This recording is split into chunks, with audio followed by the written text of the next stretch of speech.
One of the phrases that we talk about with regard to God entering into our life, God coming and taking possession of us, is using the word anointing, an image of oil.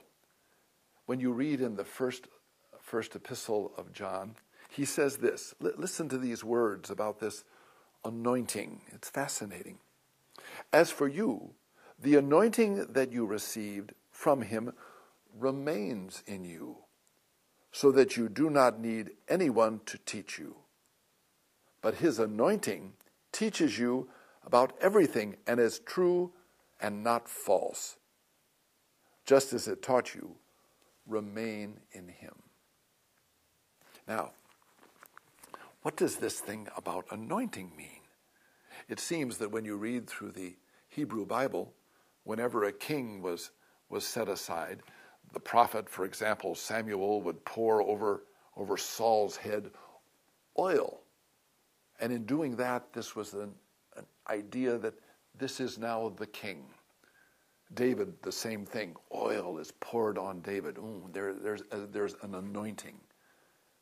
You and I, who are part of the sacramental life, know that when we're baptized, we are anointed. Oil is put on our heads, on our chest.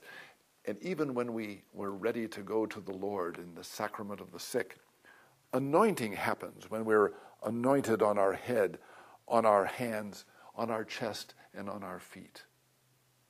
What's this about anointing? I love the idea of oil. I love the symbolism, because not only is it just something from the Bible, but it speaks to me today. When I go to my apartment and have to cook my meals, I have oil, and oil enhances the food. When I go out on the beach and I'm walking around in this California sun, I have to be careful with my white skin, and I put oil to protect it.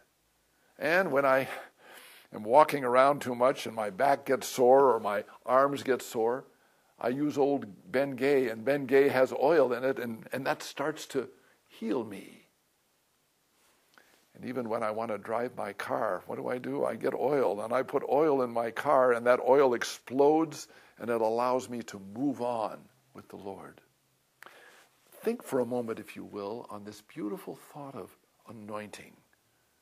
You're anointed. You're protected. You're lubricated. You're exploding in order to move on.